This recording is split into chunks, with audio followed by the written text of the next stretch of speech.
everybody, welcome to Reunion 2023, which I know for some of you started maybe last night, and to Trinity's bicentennial celebration. I'm Robin Sheppard, and I know this sounds really very odd, but I think I know everybody in this room. I'm not sure. I spent over 4 decades on campus. I was able to coach field hockey and lacrosse, but I also dabbled in basketball and women's swimming. And I was an administrator. In later life, I got to teach a first-year seminar, so I just had such a terrific career. A friend and I, thank you.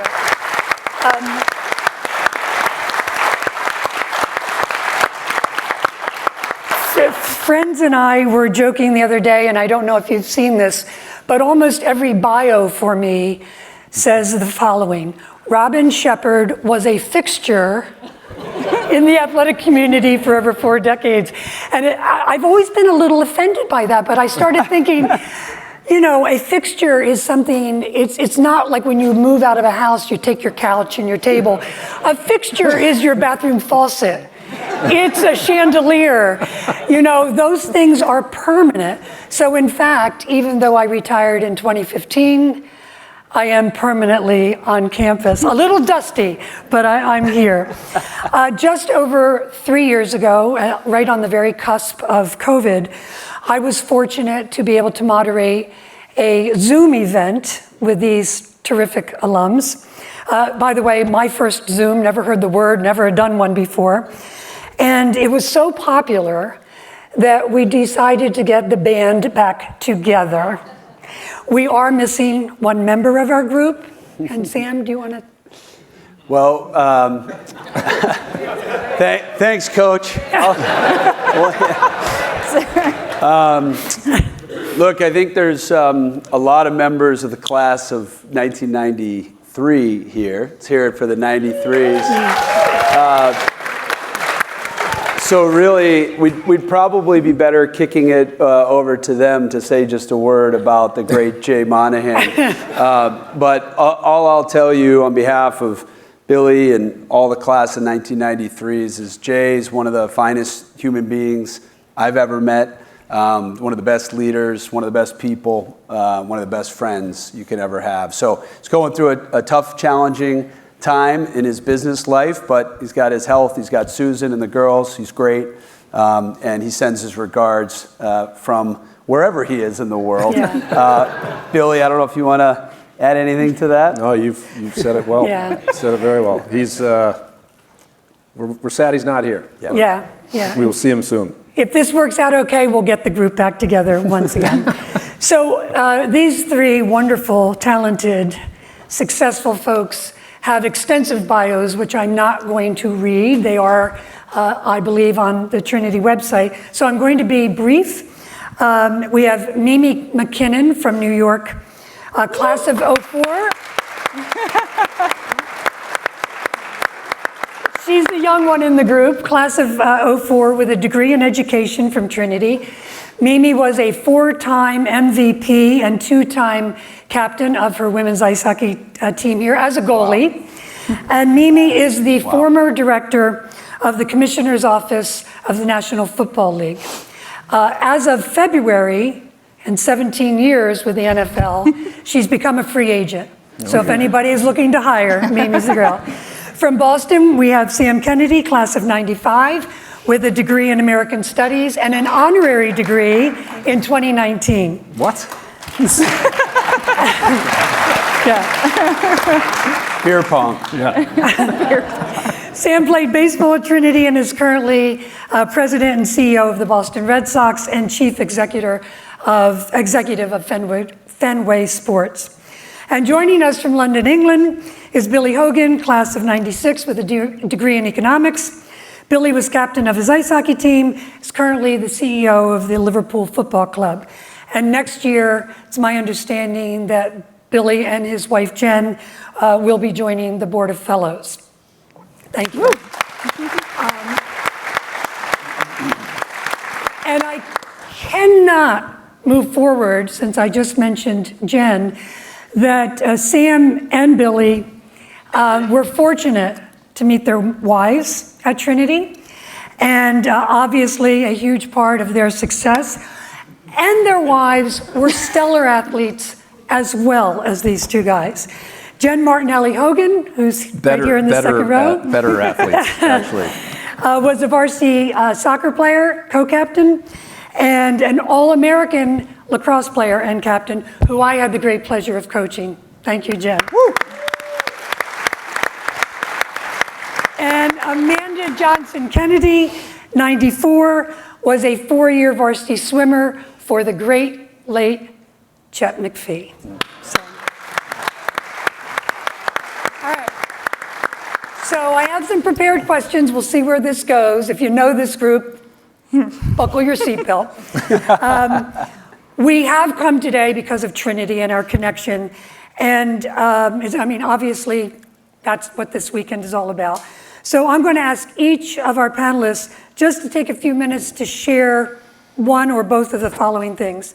The ways in which Trinity set you forward for your professional career, and possibly how Trinity still informs your career, or in Mimi's case, your next career. Anybody want to lead off that? What did Trinity do? How did we do it? The star of me, the rookie in the group. I'll start. Robin mentioned I was fortunate enough to lead a few aspects of my Trinity life. One on the ice as a captain, and then also as president of my sorority. So I had kind of two opportunities to really thrive in a leadership position and grow and lead different teams, whether it's a team of young women on the ice or a team of young women kind of leading a sorority and kind of figuring out what that means here at Trinity. So, I came to Trinity because it was a small community and I felt at home. I was laughing with someone last night, Katie Bowman, who, I don't know if she's in the audience, but she was I came here on my recruiting trip and I left that day and I said, I am coming to Trinity. Whether I'm playing hockey or not, I'm coming to Trinity because I loved it. So I would say the leadership skills that I was fortunate enough to have. And I really think that's a testament just to campus life and the size and just the caring of other students and faculty. So that's what I would say. That sort of answers the question. Thank you for making me go first. Sorry. Sure. So from my perspective, I guess part of it is kind of what we've been enjoying over the course of the last 24 hours or so, which is just the relationships that I think you forge here in particular. I wouldn't necessarily say I was the best student, but I excelled in the social aspect of Trinity College. Because of those relationships that I built during school, that frankly has been kind of taking the second part of the question, which really allowed me to get on the path that I'm currently on. And my friend down here to the left, Sam and I met when I was actually on a recruiting trip to Trinity, and we're fraternity brothers, great friends, stayed in touch after school, and I ended up moving back to Boston in 2000 at the same time that he came back with the new ownership group at the Red Sox, and that really was the opportunity for me to jump into sports, and without that relationship and without that connection, I wouldn't be sitting where I am today. So without Trinity, I wouldn't be here. And without the friends that I built at Trinity, I wouldn't be here. So makes sense. Coach, we did a good job recruiting Billy Hogan, didn't we? The only thing I can add to what Mimi and Billy said is that it really, Trinity is like a family. You think about families, you think about your hometown, you think about roots. And, to have known Billy since he was a senior in high school, coming to Trinity, and I think something might have happened in the Sayu house that night. I'm not quite sure, but to think about all the guys and gals that we got to know, to think about the fact that I met Amanda, my wife here. My little brother Jamie went here, met his wife Tam. Billy met Jen here. Jay met Susan. Brendan met Abby. I could go on and on and on. I could write a song about this. That's like a John Cougar Mellencamp song. But this place is just so special for that reason. It is a family. You come back here and you immediately connect with people. And what I was struck by when I came here as a struggling athlete compared to the folks to my right is that it didn't matter if you were a struggling athlete or the captain or the MVP of the team. There was such a humility with these talented friends that I met here, whatever their skills were. And I love that about Trinity, especially the group of friends that I had and Billy being chief among them. I said at a dinner last year, you could leave Trinity, but Trinity never leaves you. And that's kind of the way I always feel. I remember after our Zoom over 3 years ago, whoever our audience was, I remember very clearly they all wanted to be in contact with you.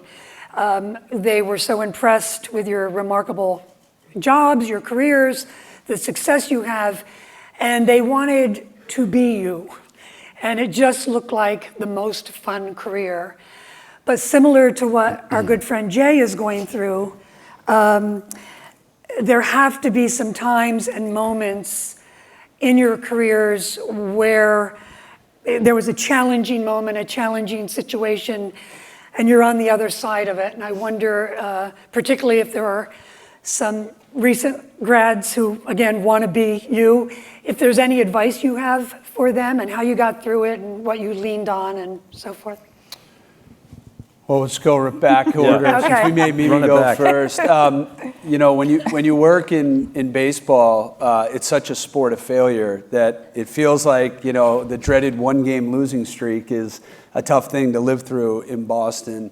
But there have been a lot of times, where it's been a challenge, and typically that has to deal with very public-facing roles. You're trying to make sure you're doing the right things internally as well as externally. The jobs are hard enough, but expressing what you were thinking or what you were trying to accomplish to the public can be very, very hard. One of the more challenging issues that we faced at Fenway was back in 2017 in May. It was sort of a meaningless game against the Baltimore Orioles. And Adam Jones, the center fielder for the Orioles, was called the N-word by some drunk fans in center field. And trying to make sure that we were handling that issue on behalf of the Red Sox organization, the clubhouse, the city of Boston, the state of Massachusetts. It was a really challenging issue. It became a national sort of scandal, given that Boston does not have a great reputation with respect to race. And so we tried to handle that the best we could. But I think about issues like that, it's not the wins and losses. It's actually the more important societal issues that we have to tackle each and every day in our business. And the world has gotten more and more complicated each and every year. I think we're making great change. But it's hard to deal with the public aspect of our jobs. Mimi? Yeah, I would say one challenge, the NFL is not without its challenges and difficult times. I definitely found it challenging at times to separate my personal opinion versus my professional opinion. And I think still to this day, it's something people still struggle with. It's, understanding your values and where you come from, and then kind of the company face. And again, if there's a policy you don't agree with personally, is really just understanding that you're there, it's a business, and not that morally you're going off the code, but you really have to, separate that piece. You can talk about it with your family and friends, but when you're representing the company, you have the company's values first. So that's a challenge I think our leaders were facing, the executives in the NFL face it, and you see employees struggle with it too. And I think the NFL did a great job of checking in with people as people and not just football. So, I don't think a lot of outsiders see that piece. So you don't really experience it unless you're in the office and understand that there are humans behind the shield and but behind some of these tough decisions that I think every professional sports company faces. It's just with times and with stupid people doing dumb things, or one player that was rotten and made a bad decision. So again, I think it's an ever challenging thing that probably, again, I mentioned every level faces. With just separating that and just kind of, you have to sometimes center yourself to just remember who you are and kind of what you believe in, and kind of just making sure you're kind of following that North Star. So, yeah. Billy? Thanks, Mimi. I guess probably just, maybe to pick up on the point around sort of public-facing nature of when there are issues, and, it is, for the most part, a great job. And it is fun, but there are serious issues sometimes you have to deal with, and I think from my perspective, one would probably be just over a year ago at the Champions League final in Paris. We were playing against Real Madrid, and there was what was later termed a near catastrophe with regard to the logistics and the operations of getting the fans into the stadium. Particularly Liverpool fans, and which is about 50% of the capacity in the Stade de France that night. And just as an example, we left the hotel at 6 o'clock, and the kickoff was at 9. We got to about 800 yards from the stadium by 6:45, stuck in traffic, not moving. One of the entrances had been closed. There was a subway strike, so one of the subways wasn't running. So effectively, they had 100% of the people coming in where 50% were supposed to come in. And over the course of the next, really more than an hour and a half, there were near crushes. Really, I was in the crowd with colleagues. My family was in the crowd, our fans, obviously. And it was one of the scarier experiences I've ever had. And the game sort of became irrelevant, and it sort of started from about 8:15. By the time I was able to get into the stadium, it was very difficult to get a cell signal. You couldn't make phone calls. We tried to get a group of our executive team together. We then had to connect with UEFA. We were talking about delaying the match. It was a crisis. And so that was obviously incredibly difficult, and you sort of prepare for those types of things, but then when they're actually happening, it's, in a strange way, nice to see that the preparation actually led to you executing as well as you possibly can. And then in the aftermath of that, very quickly, there was a number of statements put out that blamed the Liverpool fans for what happened. And, from my perspective, number one, it became about frankly, defending the reputation of our supporters and defending the reputation of the club. And so we had kind of from that moment on, really, kind of 8:15, 45 minutes before kickoff, on for really the better part of the next 8 to 10 months, a working group that we pulled together, kind of subject matter experts within the club on various things. And I was very public in terms of making sure that we were actually creating an independent panel that would actually look at what happened rather than make off-the-cuff comments. And how could anybody know what happens in an instant like that? And frankly, tarnish, the reputation of people as a result of it. So, from a learning perspective, I guess, thinking about kind of how does it apply to when you think about it, it's the preparation and the nature of thinking about what's kind of the worst case scenario. And this is literally, other than the fact, thank God, that no one was killed, the worst case scenario. And then from there, kind of how you then take that, and as a team of people, which, I think we're all had the benefit of working with great people, and taking that group and coming together, and then, you just literally have to go from start to finish, and you don't stop, and you persevere, and you press on, and that's what we did with UEFA, and ultimately in February, there was a report which was put out, and effectively 21 recommendations of what they need to change for future finals, and completely absolving the Liverpool fans of any blame entirely on the French police and the logistics and operations around the event. So that was gratifying to see, but again, kind of the setup and the structure and putting ourselves in a position where we could execute against it was what led to the sort of, if there was a good outcome, the good outcome. Right. Thank you for sharing those stories.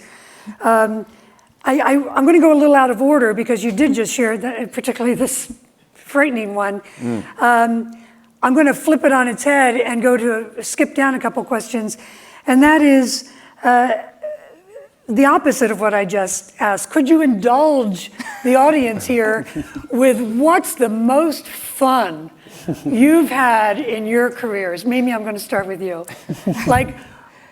Just tell us just a most positive, fun story. I mean, Super Bowl. Yeah. Well, I was fortunate enough to go to 15 Super Bowls. A lot of people can't say that, and I think the first moment. I could go on with funny stories about embarrassing myself about the lack of football knowledge, but. The first Super Bowl I worked was in Miami. They called it the Rain Bowl. Oh, yeah. It was the Bears-Colts game. We were there. And talking about logistics Now, disaster. this is supposed to be the fun part of it. This is the fun part. No, it's getting there. We're getting to the fun part. Okay. I just didn't. It was kind of an eye wide, no idea the massive, sheer, just like energy of Super Bowl. I watched it on television. I understood that there were commercials and kind of this is a big game. We get there, and all of a sudden, again, the non-glamorous side of sports and also event planning is I'm shoved in like the corner of this alcove. It's drenching rain, and I have my BlackBerry. Those are my still like doing this grainy video, and it's Prince playing Purple Rain that's right. in the rain. I just got chills because I literally, obviously he's now passed, but it was that moment I stopped and said, wow, this is spectacular. This is a moment in history, in sports that will never be recreated. This guy is a phenomenal artist, and he performed in terrible conditions. Yeah. And he performed his epic song in the rain. And it was, at that moment, and then, every Super Bowl, you got chills, the flyovers, the anthem. I don't know if it's being an athlete, an American. The anthem, tears, it doesn't matter who's singing, when it is. It's just like that feeling of let's go. And I want to run out in the field, even though I was only a water girl here at Trinity, so I'm not playing anything on the football field, but that moment was the beginning of my experiences at Super Bowl, which is just epic. There's no describing it. That moment really has stuck with me, and I have that video somewhere. That's great. That's great. Sam, I know you have a lot, but give us as many as you want. I was going to say, how long do you have? Tom DiBenedetto is here, the great Tom DiBenedetto of Trinity fame. Yeah. And I've been with the Red Sox and Fenway Sports Group for 22 years. Tom, I won't date or age him, but he actually started it all from the Trinity connection, been involved as a partner for decades. I think Billy would agree. I know Jay would agree. I know Tom would agree. It's the winning. It's why we do this. In fact, we know a lot of competitive people that came through Trinity Athletics, probably none more competitive than Robin, but I would say actually Billy Hogan is probably the most competitive person I've ever met in my entire life. And so if I just a couple of snapshots around the best, the highest of high moments, we've been fortunate to win 4 World Series championships. And as I think back, as you're asking the question, I think back to those moments of just sheer joy and knowing that you won the last game of the season. I think back to St. Louis in 2004. We won the World Series. We hadn't won it in 86 years.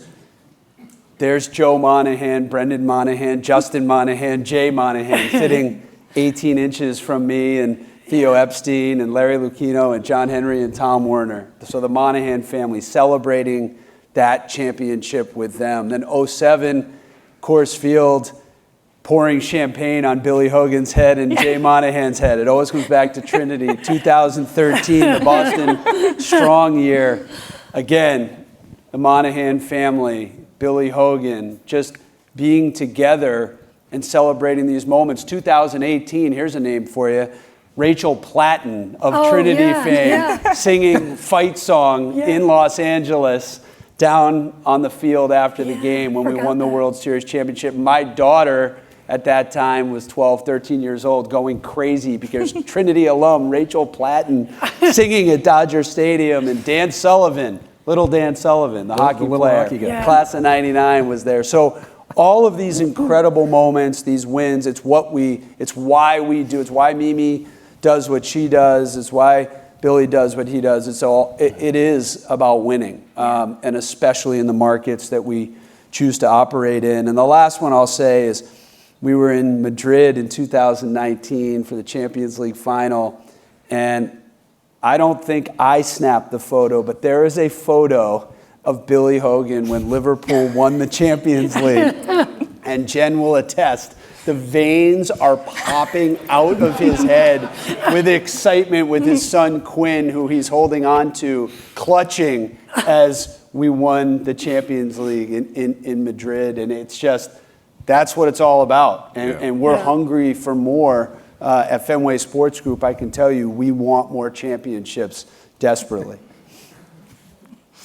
Yeah. He set it up for you right there. Yeah, no, it is. I couldn't have said any better. It is the winning. That's these are, at the end of the day, these are jobs. And, we work really hard. It's a 24/7, 365 environment that we're in. That's the culture that we've grown up in. And you said, Robin, actually, the success that we have, our wives who effectively run the show out of the office, and we're gone a lot. And so, this is something, when you do win, it is the culmination of so much energy, so much passion, a lot of frustration. But when it comes to something that is truly, unforgettable or historic or whatever it might be, the 04 playoffs, obviously the Red Sox coming back from down 3-0 to the Yankees, which was just an incredible ride. And then the one for me, which is kind of goosebumps, the Madrid story is very true. You might have sprained my son's neck when I was grabbing him. But being down 3-0 to Barcelona in the first leg of the Champions League, and coming back to Anfield, and it was like the night where we were down 3-0 to the Yankees, and famously Kevin Millar was walking around in the dressing room saying, "We just got to win one. We just got to win one." And that night against Barcelona, it was like, we just got to score one. We just got to score one. Obviously, you got to score the first, because if they score one, then you got to score 5. So, but to score 4 goals in a row, and we are privileged at FSG to have Fenway Park and Anfield, 2 of the greatest stadiums, venues in all of sport. And just, Mimi saying that thinking about Prince's Purple Rain. Jen and I were there, by the way, under our ponchos. Just talking about it, the hairs on the back of your neck stand up, and the power, energy of, 55,000 people in a team, effectively becoming this incredibly just unbeatable force, and the sheer passion and emotion of winning. That's what makes this job fun. Fantastic. I love it. My next question was the title of this panel, and that was the future of professional sports. And I just wanted to preface it, even though I'm not in Ferris Athletic Center anymore, I do understand from TV and reading and my colleagues who are still there that the NCAA is really going through some unparalleled changes, as most of us are aware, mostly at the Division I, but filters down a little bit. And, it ranges from the name, likeness, image that you've all heard of, where some of these college athletes are making very lucrative dollars by sponsorships. And what does that mean with recruits and alumni and all that? Gender equity, of course, will always be a concern. There's discussion on trans athletes. There's some havoc being caused by the transfer portal. If any of you follow that, everybody's just jumping ship if they don't like the coach or they're not getting playing time. But that's collegiate sports in the U.S. So I don't know if you can share anything with us about, do you see changes? Do you see something on the horizon? What's in the future? I know baseball made some rule changes this year, but anything that you can give us, a sight into the future? Well, I think the power of sport has shown that, and this probably sounds like some of you Wall Street types, like I'm talking my own book about sports, but it's just sport is becoming more and more and more important in our lives. It is the ability to unify people, bring them together. The global nature. When Billy and Jay and I were here, I mean, we couldn't watch a New York Yankees game in our dorm, right? We could maybe figure out how to listen to it on the radio. Yeah.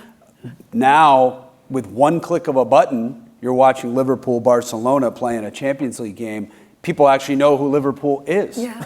I mean, it's remarkable to think about what technology has done to make the world smaller, to make the sports community smaller. And with all of the content being thrown at us, with all of the optionality for people today, there is nothing like live sports. And I think what the pandemic taught us is we are, as human beings, hardwired to gather in public. And Billy mentioned 55,000 people sharing common experiences. That is going to happen with sport more and more and more. I think the 2-3 years of shutdowns and what we lived through reminded everyone how important sports are, and really, I think, is only going to take it to the next level as we go forward. The other thing I would say in terms of the future is artificial intelligence is here. It has arrived. It's coming. I don't think we have any sort of clue where it's going to take us, but the influence that it's going to have in sports is extraordinary. Whether it's identifying talent, whether it's how we're approaching our businesses in terms of figuring out challenges to broadcasting or selling tickets or selling sponsorship or making sure we're doing the right things in the community. It's really fascinating to think where AI is going to come into the world of sport. It's obviously going to have a huge influence in all of our businesses. So just a few thoughts about the I'm going to open this up, still the same question, and just ask, because you mentioned something that struck me, and that was, in the 1960s, we turned on the big TV and got our nachos and kicked back and watched.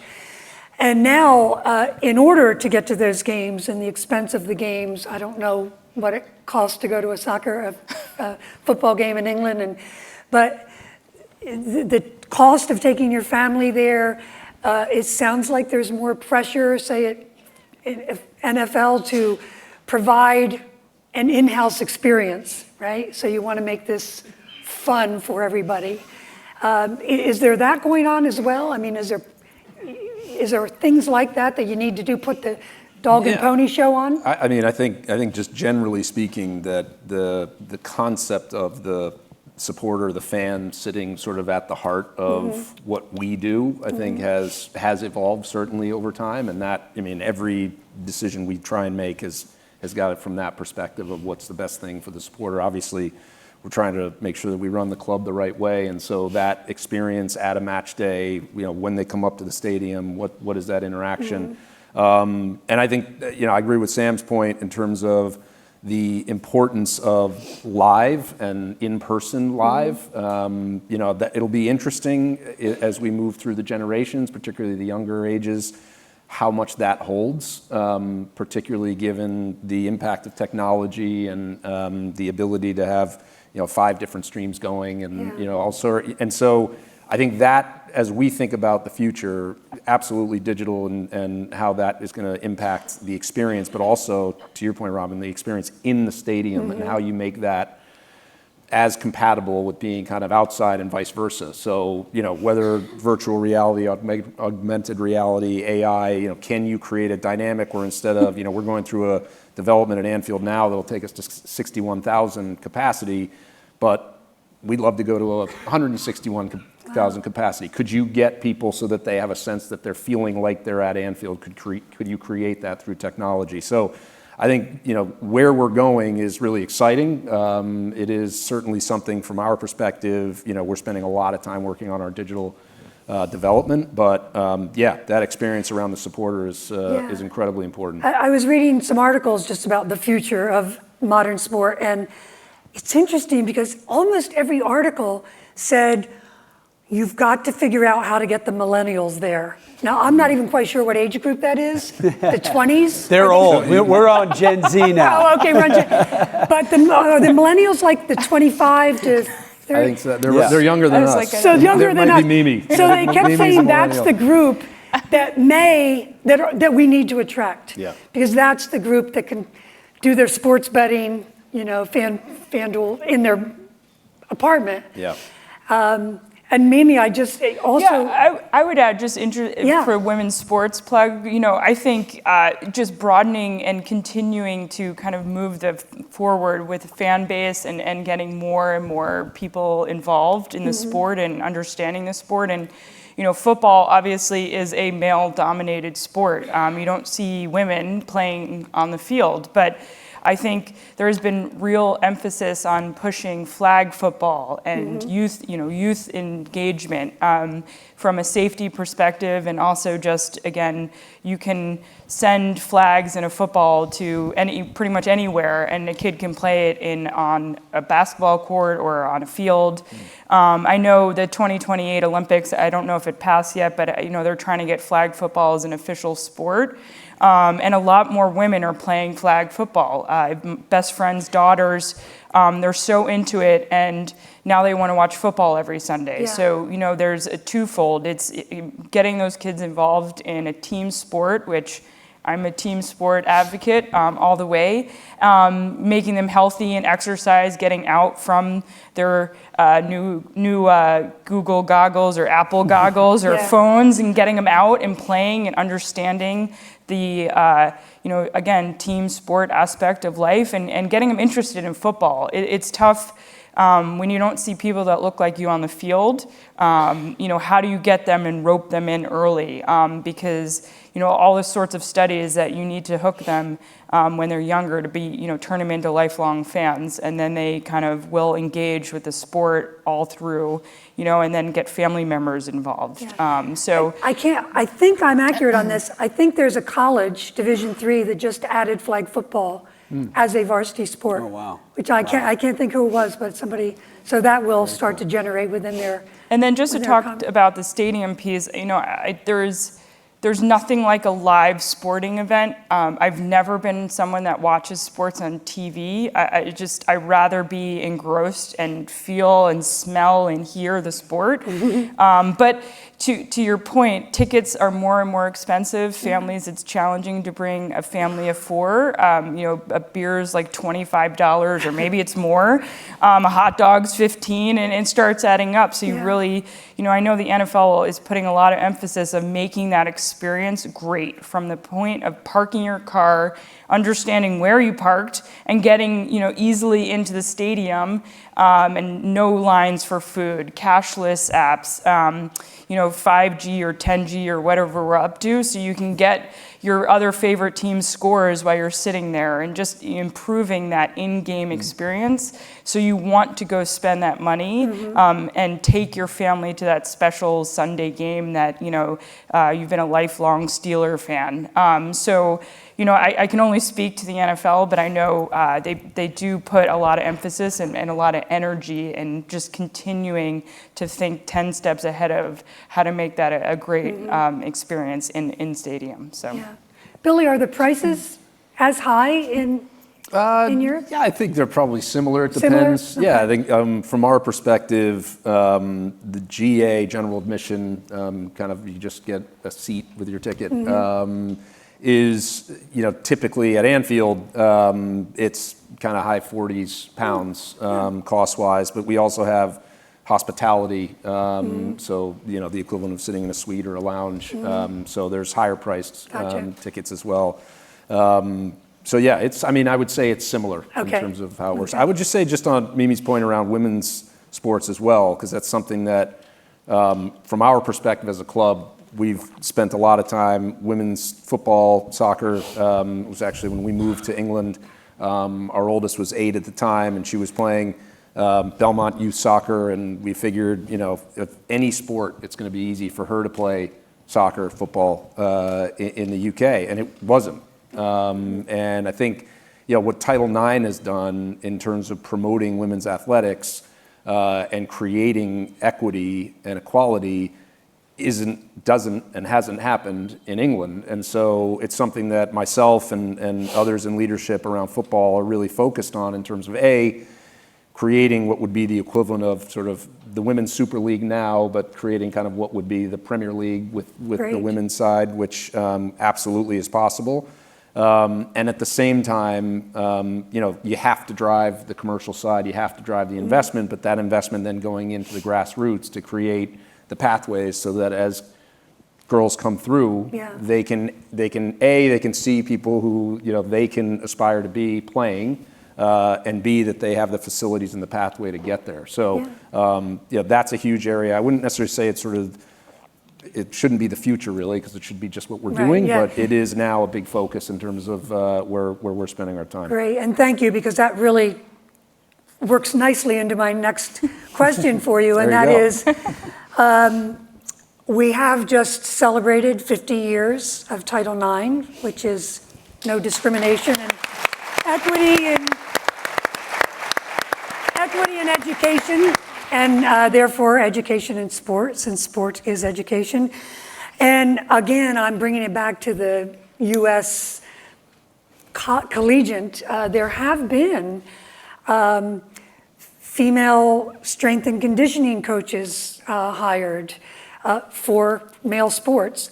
I think it was Oberlin just hired a female offensive line person, I think, as a coach.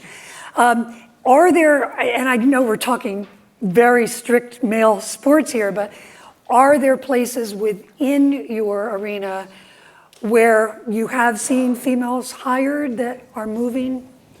Yeah, without question. I mean, if you go into the clubhouse at Fenway Park in Boston today, when you come into the clubhouse, you'll see the women's locker rooms, the women's section of the clubhouse for female coaches. We've had coaches throughout our minor league system, and so we haven't made as much progress as we need to, but from the coaching staff to the front office staff, it's become far more diverse in terms of gender. And I just want to hit on what Mimi said as well. As a parent of actually all the women in our family are the athletes, not the men.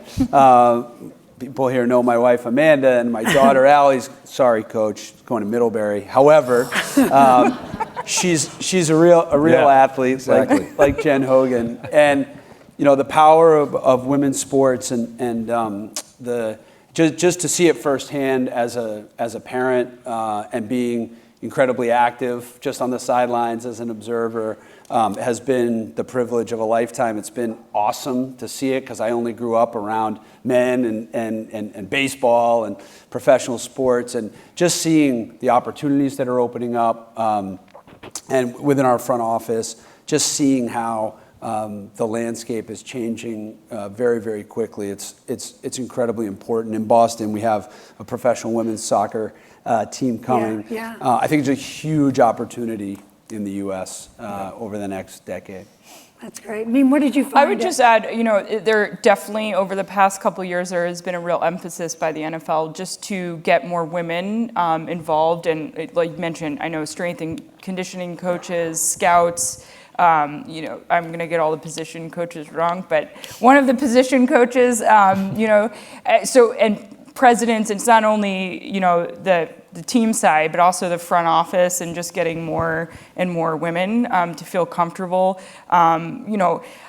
Listen, I grew up playing with boys, so I've never felt it as a male-dominated sport, even though it is. But I think that's why sports and women involved in sports is so important. I've always felt if I work hard, luckily with Title IX and women who have forged the way behind me, that, I never felt held back.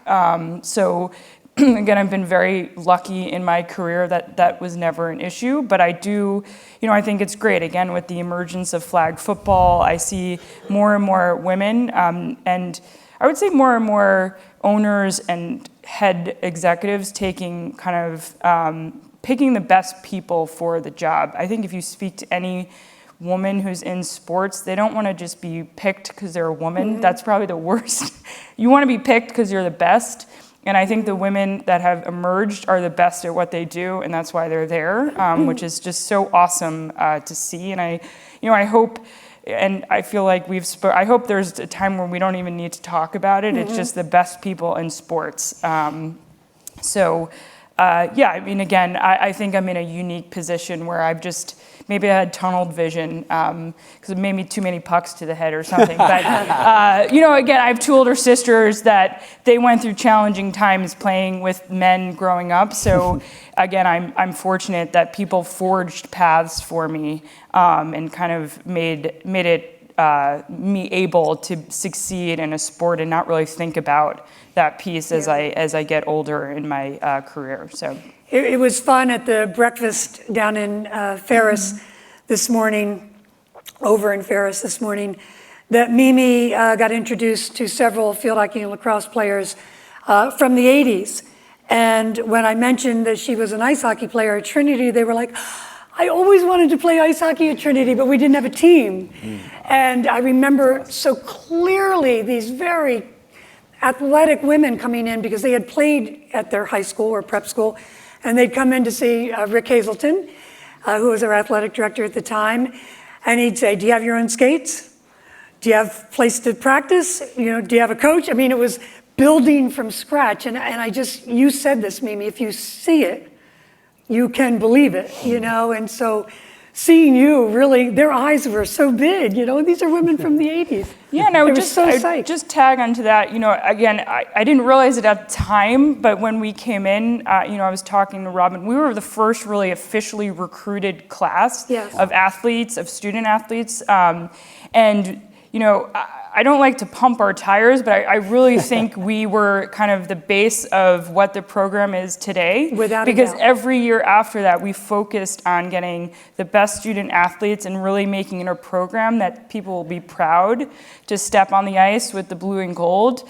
Even though we were playing at another school, that the facilities were less than desirable, but men and women were playing on the both spot. That was the old Kingswood days. Yeah, I didn't want to blow up the school on camera, but I think that's something that I didn't realize the magnitude of it when I was a student here, but looking back, and now, women have gone on to win all sorts of championships, and the program is strong, and people want to come and play hockey here.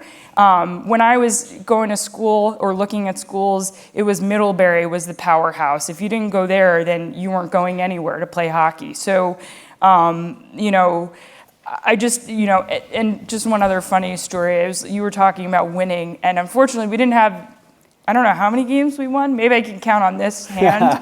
But again, learning lessons and kind of just resiliency of... You still have the save record, I think. I think so. And I don't know if that's a good or bad thing. I had a lot of shots. A lot of shots. I think there was one game I came off and said, please, I don't think I could do it again, another period, but you strap them back on and you get back out there, and my mom and dad would say, you'll get them next time, and that was every time, but I went off a tangent on that one. No, that's okay. That's awesome. That's okay. I do have some quick little fun, just rapid fire questions for these three. In most cases, there'll just be one answer, but if you want to expand, as you may want to, feel free. Billy, what athlete did you idolize growing up? Wayne Gretzky. Oh, good one. Wayne Gretzky. I had the opportunity. I'm going to go off the one No, word. please do. Please do. We've got When time. I was 12, we lived in Cleveland, which didn't have a hockey team. The Oilers were playing the Penguins, which ironically we now own at Fenway Sports Group. We drove down to see Gretzky play Lemieux, and a friend of my dad's was connected into the Oilers front office. Mm-hmm. And as a 12-year-old kid, I got to skate in the morning skate with the Edmonton Oilers, which at that time was like maybe the best team on the planet. And my friend Daniel and I stayed on the ice after the team got off, and the guy came out to cut the ice, the Zamboni driver. This was like 2 o'clock. The skate was at like 11:30 in the morning, and he just let us skate. We left the rink at 4 p.m., but I got to skate with Wayne Gretzky, so that was pretty amazing. Yeah. Fantastic. I like that. Mimi, how do we top that? I mean, Oh, and then I played with Pele. No, Oh, here we go. He played with Ben. so I was golfing with Tiger Woods the other day. Okay, Sam, who did you idolize growing up? Freddie Lynn, number 19 for the Boston Red Sox. Just loved everything about him. I never got to work out with him, though. I never got to shag Say flies. more about him, because I don't know. I'm sorry, I don't know who that is. He was 1975 Gold Dust Twins Rookie of the Year. He was Jim Rice, Dwight Evans, Fred it's all Lynn. coming They were back to me now. the cornerstone of the Red Sox outfield. Never won a World Series championship, but amazing athlete, college baseball player out of U.S.A. and came to Boston with just this electric smile, great energy, beautiful left-handed swing, and I idolized him when I was a kid. Love it. Mimi. Mine's not as exciting, but all goalies. So, Manon Rhéaume was first, I think she played in an expedition that's NHL right. game. Yeah. And then I was a Martin Brodeur fan. I had all the Devil, even though I'm from Long Island, which is, I cringe thinking about a Devils player that I idolize. But all goalies. So All goalies. I know you're busy, but have you binged? What was your last TV show that you binged? I don't want to tell Billy this, but it was the documentary on the Super League. Oh, How was it? Got to be honest. It was pretty accurate. Meme, have you binged? I'm a Succession fan, so I binged. Oh, That was Succession? Succession fan. Yeah. And I missed the boat on Band of Brothers. I don't know how long ago, but with D-Day and Memorial Day, I watched that, which is amazing, moving. Highly recommend if Okay. someone missed the boat like I did. But so. Okay, Bill, you got one? Succession, we just finished, Okay. but another one that I've loved is on Netflix called Fauda. Which is a very good one. Never heard of it. Yeah, the guys that yeah. What's it about? It's basically sort of like a CIA type team, but they're Israeli, and it's kind of the Israeli-Palestinian conflict, and Okay. it's really, really well done, Okay. really well written, and really well acted. So I'm not asking. Subtitles, though, subtitles. Oh, subtitles. Ooh.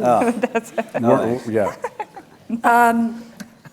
I'm not asking you for your favorite coach. That would be too much pressure. But I would like you to share with us who your favorite academic faculty member was. Can we go back to the coach? So, actually, I do have to tell you because I only had one coach, and I only had him for 1 year. Oh, yeah. And that's because he cut me. And that was Bill Decker, who is now a legendary head coach at Harvard. Baseball. He left Trinity for Harvard. Thanks a lot, Coach. Anyway, that's a whole nother story. My favorite faculty member, God rest his soul, was Jerry Watts. Oh, Dr. Jerry Watts, yeah. Good one. Yep, African American history. He was unbelievable telling stories about the civil rights movement. Called me Brother Kennedy and called him Brother Watts, and I love that man. Yeah, Billy. Gerald Gunderson. Oh my gosh. I was an econ major. Yeah. And this was in 94, 95, and you still had to walk across campus to get to a computer center so that you could type your paper on the computer from the computer center so that you could drop it into the folder, which was basically an intranet. And I can remember, so you had to turn and see, there was no excuse. If your paper wasn't in by 11:59 p.m., he knew it was late, and you wouldn't get it back. And you could only write, the paper could only be one page, which actually was the opposite of what I spent most of my time trying to do, which was to hit like the maximum. It's like, how do I get this to be 10 pages? Increase the font, narrow the margins. This was like cut. So you had to get everything down to one page. And then the other thing, which was sort of a love-hate, is that he only taught at 8 a.m. Ooh. Exactly. So you can only really take one class of his per year because he needed the other semester to sleep in. So. Oh my God. But he was great. Really just unbelievably. He was tough, but it was all really real-world economic learning. It was great. Mimi. Well, definitely Robin Sheppard, number one. Yeah. Because she was my teacher.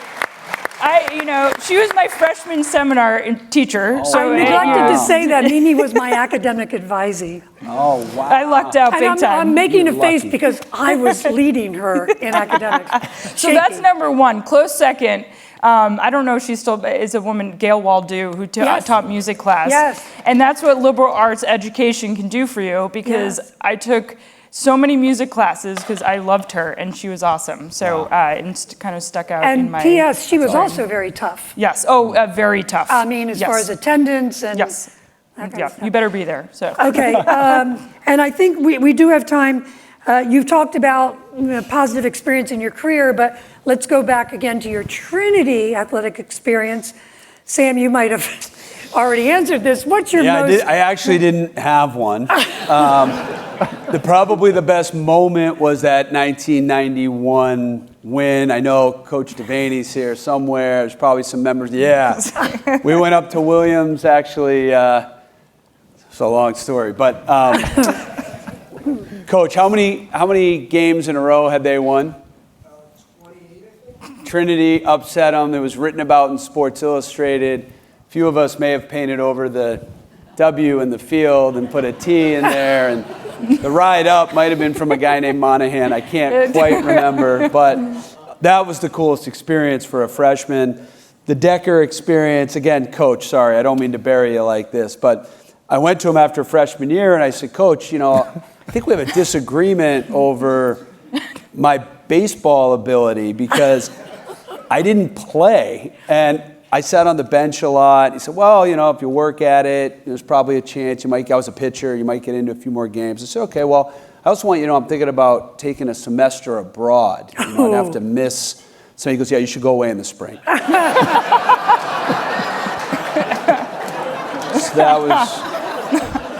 that was my Trinity athletic experience. That's memorable. Yep. Mimi, what about you? On ice hockey. Well, it's not winning, so that's not, normal. I would say it's just I don't have a specific game. It was all slogs, so I would just say the friendships that I still have to this day are just, and we went through something. It wasn't traumatic, but it was like, we stayed over winter break together, and which was probably the best fun with the men's team. And it was like day camp in college, but it's just that, going to KO and getting dressed and just having fun. Because, listen, all kidding aside, we weren't the best team, but we tried so hard, worked hard, and we had fun. We said we may not win every game, but we're going to have fun doing it. And again, it's just the lasting friendships. I mean, I feel blessed to be amongst them, but I think it's just, the teammates that you have, that you make, and you go through that, you have for life. And that's kind of what I remember. It's not the wins or losses or millions of shots I faced. I do Google it occasionally just to really make sure it actually happened. But it's just the friendships, I agree. And the road trips that, if you're not part of a team, you just don't get it, spending that much time with teammates. I will say just second part, I know we're probably running out of time, but I also was fortunate enough, I kid about it earlier, that I called myself a hydration specialist for the football team. And I have some, Matt Glass and the Huertas brothers are here. That was an unbelievable experience in itself. I was very lucky. I got to travel with them and go to every game, and they were undefeated for 4 years. So they were a special team of guys. And I have lifelong friends from that part too. So kind of two as an athlete and then as a student worker, just having a kind of a unique opportunity to kind of delve into football. Who would have thought I worked in football for 17 years later? So That's great. Yeah, so those are just That's great. two. Any fond memories of your I ice would say experience? our team was probably sounds like it was similar to Mimi's. We were sort of struggling with a change from the north-south coach to the east-west, right? When we were going, so we had moved into the upper echelons of D3 athletics, and so that was a transition. And you mentioned Middlebury, and we used to go to Middlebury, and it was just like The worst road trip ever. The buzz of the puck going by you as it was going into the net was just, it was incredible. And they sang the damn fight song every time they scored. And it was like, my sophomore year, there were guys on the bench singing it with them. Like, it was like, that's how many times they had scored that we knew their fight song. So, so spinning that around, my junior year, we were starting to kind of get our feet under us, and we had a pretty good team, and we beat Middlebury here 3-1, and that was, they went on to win the national championship and all that other stuff. We were like 13 and 12, but that was a great night, a lot of fun. That's great. So obviously, we want to thank Billy and Mimi and Sam for representing Trinity so well in their careers and in these very busy schedules that they have. The fact that you always find time to come back and actively volunteer is just so generous. So thank you very much.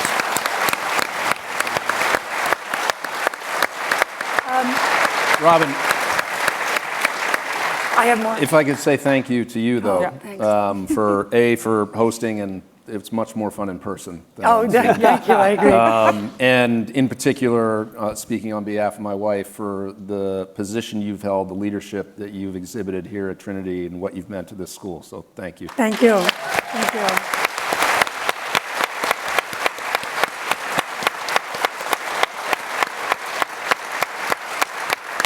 And so now I thank our Bantam audience for joining us. We hope, thank you.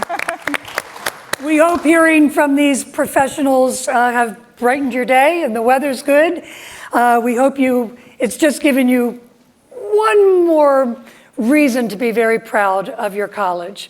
So have a wonderful weekend. Happy birthday, Trinity College. All right. Thank you. Thanks, guys.